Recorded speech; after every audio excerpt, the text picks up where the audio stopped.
First question आपसे पूछा गया दोस्तों आज। क्वेश्चन के नंबर आगे पीछे हो सकते हैं पर 1 से 100 क्वेश्चन पूरे करवा दूंगा आपको।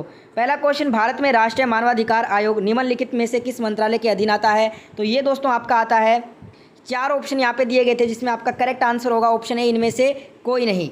ठीक है, और यहाँ पे दोस्तों आपको सभी आंसर फटाफट करवाऊंगा क्योंकि वीडियो ज़्यादा लेंदी हमें नहीं बनाना है। नेक्स्ट क्वेश्चन, निम्नलिखित में से कौन सा वनस्पति रेशा नहीं है? तो नायलॉन ऑप्शन में था, नायलॉन आपका राइट आंसर होगा।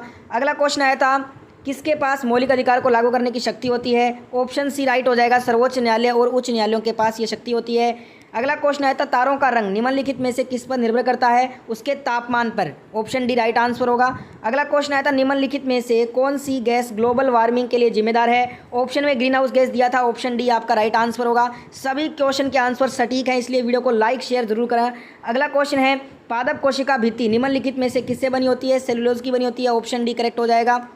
अगला क्वेश्चन पूछा गया, किस विकल्प में सही विलोम युग्म है? तो यहाँ पे ऑप्शन सी जो है ना, नूतन पुरातन, ये आपका सही विलोम युग्म है। अगला क्वेश्चन, ख्याली पुलाव पकाना मुहावरे का अर्थ होगा असंभव बातों की कल्पना करना, ऑप्शन बी करेक्ट हो जाएगा। नेक्स्ट क्वेश्चन, महेश्वरी शब्द का सही संधि विच्छेद बताइए? तो महा प्लस ऋषि, ये आपका करेक्ट हो जाएगा। नेक्स्ट क्वेश्चन देखिए, ये आपको यहाँ पे क्वेश्चन में जो आंसर बताना है वो ऑप्शन सी नो आपका राइट आंसर हो जाएगा। फटाफट से क्वेश्चन करेंगे, डिटेल नहीं बताऊंगा क्योंकि टाइम लग जाएगा ज़्यादा। नेक्स्ट शिफ्ट का भी सोल्यूशन करवाना है। एक महिला की ओर इशारा करते हुए नीलेश ने कहा, वह मेरी पत्नी के दादा की इकलौती संतान की इकलौती बेटी है। महिला नीलेश से किस प्रकार संबंधित है? पत्नी से, ऑप्शन सी करेक्ट हो जाएगा। नेक्स्ट क्वेश्चन आया था, किस विकल्प में सभी शब्द परस्पर पर्यायवाच्य हैं? तो ऑप्शन सी पार्वती, रुद्राणी, भवानी, ये सभी पर्यायवाच्य परस्पर हैं, ऑप्शन सी करेक्ट हो जाएगा। अगला क्वेश्चन है, निम्नलिखित में से किस देश ने अगस्त 2022 में ताइवान के आसपास अपना अब तक का सबसे बड़ा सैन्य अभ्यास किया? तो ये चाइना ने किया, ऑप्शन ए राइट आंसर होगा। अगला क्वेश्चन है, अगस्त 2022 में भारत की पहली अंडर वाटर मेट्रो का उद्घाटन निम्नलिखित में से किस शहर में किया गया था? कोलकाता में, ऑप्शन डी राइट आंसर होगा। अगला क्वेश्चन, निम्नलिखित में से किस देश के वैज्ञानिकों ने पहला कृत्रिम भ्रूण तैयार किया है? तो ये किया है इजराइल देश के वैज्ञानिकों ने, ऑप्शन सी राइट आंसर होगा। भारतीय सेना ने जुलाई 2022 में डैश नामक एक अखिल भारतीय उपग्रह संचार अभ्यास का आयोजन किया था? तो ये किया था स्काईलाइट का, ऑप्शन डी राइट आंसर होगा।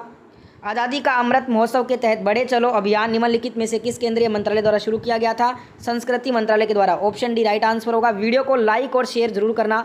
नेक्स्ट क्वेश्चन, प्रधानमंत्री नरेंद्र मोदी ने निम्नलिखित में से किस राज्य में IIBX India international bullion exchange launch किया है? तो ये गुजरात में किया है, ऑप्शन बी करेक्ट आंसर हो जाएगा। भारत के किन 2 शहरों के बीच आकाशा एयर की पहली उड़ान का उद्घाटन किया गया है? तो ये मुंबई से अहमदाबाद के बीच किया गया है, ऑप्शन बी करेक्ट होगा। निम्नलिखित में से कौन सा राज्य भारत में पहला हर घर जल प्रमाणित राज्य बन गया है? तो ये बन गया है गोवा राज्य, ऑप्शन डी राइट आंसर होगा। अगला क्वेश्चन है, निम्नलिखित में से कौन भारत का पड़ोसी देश नहीं है? मालदीव है, म्यांमार है, चीन है, पर UAE ये भारत का पड़ोसी देश नहीं है, ऑप्शन बी करेक्ट होगा।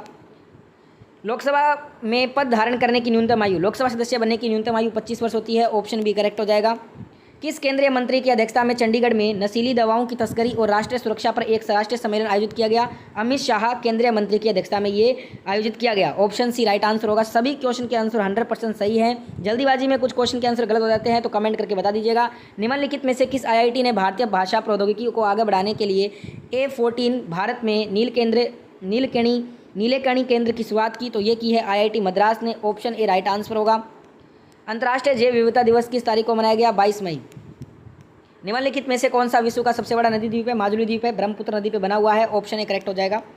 निम्नलिखित में से हंगरी की राष्ट्रीय मुद्रा क्या होगी? तो हंगेरियन फॉरेंट हो जाएगा, ऑप्शन सी राइट आंसर।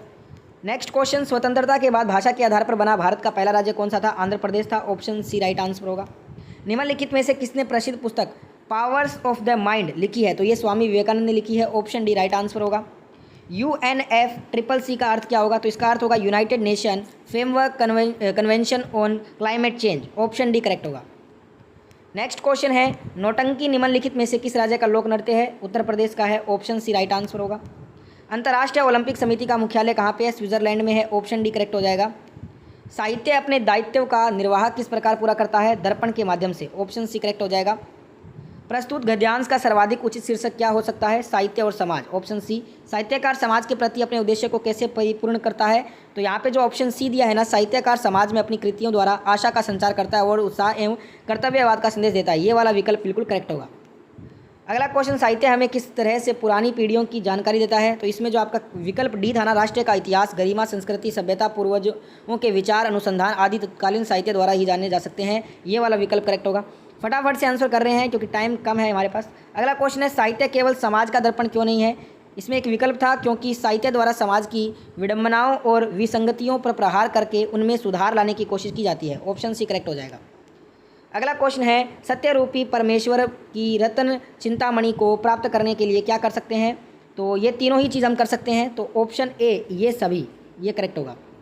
गद्यांश में चिरस्थायी शब्द का कौन सा विलोम शब्द प्रयुक्त हुआ है? तो इसमें प्रयुक्त हुआ है क्षणभंगुर। ऑप्शन ए करेक्ट हो जाएगा। सत्य की तलाश कैसे की जानी चाहिए? श्रद्धापूर्वक अंत विद्वान सत्य के मार्ग पर आगे बढ़ते हुए इस सत्य का साक्षात्कार करें। ऑप्शन बी करेक्ट हो जाएगा। जिज्ञासु को सत्य व अहिंसा के पथ पर चलते समय संकटों का सामना कैसे करना चाहिए? संकटों को सहते हुए नियमित नाश किए बिना आगे बढ़ना चाहिए। ऑप्शन सी करेक्ट हो जाएगा। सत्य और अहिंसा के मार्ग को 80 की धार पर चलने के समान क्यों बताया गया है? क्योंकि सत्य और अहिंसा का मार्ग जितना सीधा है उतना ही तंग है और इस मार्ग पर चलना अत्यंत कठिन है। ऑप्शन सी आपका बिल्कुल राइट आंसर होगा। निम्नलिखित में से कौन वह व्यक्ति है जिसका नाम देवानामी पियदसी भी था? देवानामी पियदसी भी जो है ना, ये नाम दोस्तों मौर्य सम्राट अशोक का था, तो मौर्य सम्राट अशोक आपका राइट आंसर होगा। संगमरमर पर जो पित्रा दूरा या रंगीन पत्थर की जड़ाई का काम जो है वो किसके समय में बहुत लोकप्रिय था? शाहजहाँ के समय में। ऑप्शन डी करेक्ट होगा। निम्नलिखित में से किस युग में तांबे का पहली बार उपयोग किया गया था? ताम्र पाषाण युग। ऑप्शन डी करेक्ट हो जाएगा। निम्नलिखित में से किस स्थान पर प्रथम बौद्ध संगीति का आयोजन किया गया? राजगीर में किया गया। ऑप्शन बी करेक्ट होगा। दांडी नमक यात्रा के दौरान निम्नलिखित में से किस सामाजिक कार्यकर्ता ने गांधी जी को आंदोलनों को केवल पुरुषों तक सीमित न रखने के लिए राजी किया था? कमला देवी चट्टोपाध्याय ने। ऑप्शन डी करेक्ट होगा। जब ईस्ट इंडिया कंपनी की स्थापना हुई तब भारत पर निम्नलिखित में से किसका शासन था? मुगल सम्राट का। ऑप्शन बी करेक्ट होगा। भूदान ग्रामदान आंदोलन निम्नलिखित में से किसके द्वारा शुरू हुआ? विनोबा भावे के द्वारा। ऑप्शन सी करेक्ट हो जाएगा। अगला क्वेश्चन, प्रसिद्ध युद्ध का नारा चलो दिल्ली किसने दिया था? सुभाष चंद्र बोस ने। ऑप्शन डी करेक्ट होगा। राष्ट्रवाद की पहली स्पष्ट अभिव्यक्ति निम्नलिखित में से किस क्रांति के साथ हुई? फ्रांसीसी क्रांति के साथ। ऑप्शन ए करेक्ट हो जाएगा। सरकार के निम्नलिखित में से किस अधिनियम कारण बम्बई से सिंध प्रांत का निर्माण हुआ? तो ये निर्माण हुआ भारत सरकार अधिनियम 1935 के द्वारा। ऑप्शन ए करेक्ट होगा। अगर कुछ क्वेश्चन जल्दीबाजी में गलत हो जाते हैं तो मेरे को कमेंट करके जरूर बताइएगा। भारतीय मानक समय ग्रीनविच जो माध्य समय है वो कितना आगे है? ये 5.5 घंटे आगे है। ऑप्शन बी करेक्ट होगा। निम्नलिखित में से कौन जनसंख्या वितरण को प्रभावित करने वाला आर्थिक कारक नहीं है? ऑप्शन में खनिज आपका करेक्ट हो जाएगा। खनिज जो है ये प्राथमिक जनसंख्या वितरण को प्रभावित करने वाला आर्थिक कारक नहीं है। औद्योगिकरण, पानी की उपलब्धता, शहरीकरण, ये तीनों हैं। विश्व की सबसे ऊंची चोटी माउंट एवरेस्ट किसके बीच में है? भारत और नेपाल। ऑप्शन सी करेक्ट होगा। निम्नलिखित में से भारत में अक्टूबर की गर्मी का मुख्य कारण क्या होता है? निम्न वेग हवाएं। ऑप्शन बी करेक्ट होगा। निम्नलिखित में से किस नदी को बिहार का शो कहते हैं? कोसी को कहते हैं। ऑप्शन ए करेक्ट हो जाएगा। भारत की पंचवर्षीय योजनाओं को अंतिम स्वीकृति निम्नलिखित में से किसके द्वारा दी गई थी? तो राष्ट्रीय विकास परिषद के द्वारा दी गई थी। ऑप्शन बी राइट आंसर होगा। निम्नलिखित में से कौन एक वाणिज्यिक बैंक नहीं है? ऑप्शन में सिडबी था, सिडबी करेक्ट हो जाएगा। ये तीनों वाणिज्यिक बैंक हैं। निम्नलिखित में से कौन सा हरित क्रांति की रणनीति का हिस्सा था? तो यहाँ पे आपका जो राइट आंसर हो जाएगा सिंचाई, रासायनिक उर्वरक और कीटनाशी, उच्च उपज देने वाली किस्मों के बीज, ये सभी हो जाएंगे। तो ऑप्शन ए करेक्ट होगा। Why were the squids collected for batting? Option A correct होगा। Give one word substitute for, यहाँ पे आपका करेक्ट हो जाएगा ऑप्शन सी। निम्नलिखित में से कौन सा आर्टिकल भारतीय संविधान में सर्वोच्च न्यायालय की स्थापना और गठन के बारे में हमें बताता है? तो ये बताता है article 124। Option A right answer होगा। निम्नलिखित में से किसी केंद्र शासित प्रदेश में उच्च न्यायालय स्थापित करने का अधिकार है संसद को? ऑप्शन डी करेक्ट होगा। न्यूमोनिया मानव शरीर के निम्नलिखित में से किस अंग को प्रभावित करेगा? फेफड़े को। ऑप्शन डी राइट आंसर होगा। 5 परिणामों का औसत 46 है और पहले 4 का 45 है। 5वां परिणाम क्या होगा? 50 होगा। ऑप्शन ए राइट आंसर होगा। और ये एक और मैथ का क्वेश्चन है, इसका आंसर बता देता हूँ। 20 हो जाएगा, 20%। इसका आंसर हो जाएगा आपका 14.26 और इसका आंसर हो जाएगा आपका, ठीक है, बी। सो नेक्स्ट क्वेश्चन देखते हैं। इसका आंसर होगा 30। फटाफट से आंसर करने हैं हमें।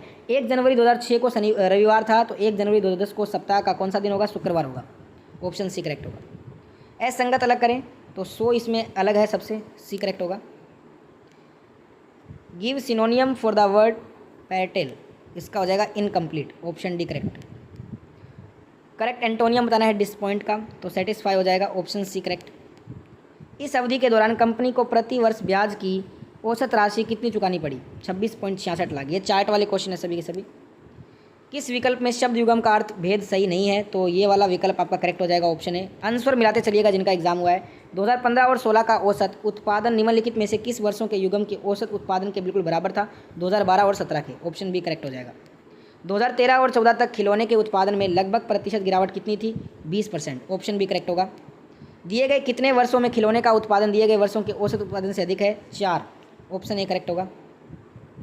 पिछले वर्ष की तुलना में किस वर्ष उत्पादन में प्रतिशत वृद्धि सबसे अधिक थी? 2017 में, ऑप्शन ए करेक्ट होगा। 2011 की तुलना में 2018 में खिलौनों के उत्पादन में लगभग प्रतिशत वृद्धि कितनी थी? 137.5%, ऑप्शन सी राइट आंसर होगा। 2002 से 2003 तक कर्मचारियों की संख्या में लगभग कितने प्रतिशत की वृद्धि या कमी हुई? 1% की वृद्धि या कमी हुई, ऑप्शन डी करेक्ट होगा। 2003 में कंपनी में काम करने वाले कर्मचारियों की संख्या 2006 में कंपनी में काम करने वाले कर्मचारियों की संख्या का लगभग कितने परसेंट था? 96.15%, ऑप्शन सी राइट आंसर होगा। दी गई अवधि के दौरान किसी भी वर्ष में कंपनी में शामिल होने वाले कर्मचारियों की न्यूनतम संख्या का कंपनी छोड़ने वाले कर्मचारियों की अधिकतम संख्या से अनुपात कितना है? तो ये अनुपात है दोस्तों 9:13, ऑप्शन ए राइट आंसर होगा। किस वर्ष में पिछले वर्ष की तुलना में कंपनी छोड़ने वाले कर्मचारियों की संख्या में प्रतिशत वृद्धि कमी अधिकतम है? 2002, ऑप्शन सी राइट आंसर होगा। 2003 के दौरान कंपनी में कार्यरत कर्मचारियों की संख्या कितनी थी? 5000 थी, ऑप्शन डी करेक्ट हो जाएगा। 100 दिनों के दौरान टियागो और मिनी द्वारा तय की गई कुल दूरी का अनुपात कितना था? 18:25, ऑप्शन सी करेक्ट होगा। 10 दिनों के दौरान ऑल्टो और टियागो की औसत गति का अनुपात कितना था? 25:36, ऑप्शन ए करेक्ट होगा। दी गई अवधि के दौरान कंपनी द्वारा भुगतान की गई बोनस की कुल राशि इस अवधि के दौरान भुगतान की गई वेतन की कुल राशि का लगभग कितना होगा? तो ये कितना प्रतिशत था? 0.6%, ऑप्शन बी करेक्ट होगा। वर्ष 2013 के दौरान इन मंदों पर कंपनी का कुल व्यय कितना था? 738.44 लाख रुपए। सभी वर्षों के लिए करों पर कुल व्यय और सभी वर्षों के लिए ईंधन और परिवहन पर कुल व्यय के बीच का अनुपात क्रमश कितना था? 109:151, ऑप्शन सी राइट आंसर होगा। 2011 में इन सभी मंदों पर कुल व्यय 2015 में कुल व्यय का लगभग कितना परसेंट था? 68.33%, ऑप्शन डी करेक्ट हो जाएगा। इसका हो जाएगा वैधानिक नियम। क्वेश्चन थोड़ा कट गया है, बताइएगा क्या था वैधानिक नियम। और इसका हो जाएगा दोस्तों, देखिए क्वेश्चन में यहाँ पे पूछा गया था कार्यपालिका का निम्नलिखित में से कौन शामिल नहीं होता? कार्यपालिका में राष्ट्रपति, उपराष्ट्रपति, यहाँ पे उपराष्ट्रपति, राष्ट्रपति, प्रधान तीनों होता है, मुख्यमंत्री नहीं होता, तो ऑप्शन ए करेक्ट हो जाएगा। एक ये क्वेश्चन आया था, तो इसमें ऑल्टो और क्विड दिए गए 10 दिनों के दौरान अपनी औसत गति के समान एक दूसरे की यात्रा कर रहे हैं। इसका आंसर आपको बताता हूँ मैं सीधा, इसका डायरेक्ट आंसर सुन लीजिए आप। इसका आंसर होगा 0 घंटा, ऑप्शन बी करेक्ट हो जाएगा। कुछ क्वेश्चन लास्ट में साफ नहीं है, 0, इसका आंसर होगा 61 किलोमीटर पर घंटा, ऑप्शन ए करेक्ट होगा। ये कुछ क्वेश्चन साफ नहीं है इसलिए नहीं पढ़ पाऊँगा। और यहाँ पे इसका आंसर हो जाएगा 56:99, ऑप्शन बी करेक्ट होगा, ठीक है। और ये विकासशील जो आपकी अर्थव्यवस्था है ना, ये दोस्तों प्राथमिक में शामिल है, प्राथमिक में, ठीक है, ऑप्शन डी करेक्ट होगा। और ये वाला क्वेश्चन कट गया है, इसका आंसर सुन लीजिए, इनमें से कोई नहीं, ऑप्शन ए करेक्ट होगा। और इसका जो आंसर हो जाएगा वो हो जाएगा ऑप्शन सी। तो ये थे सभी क्वेश्चन।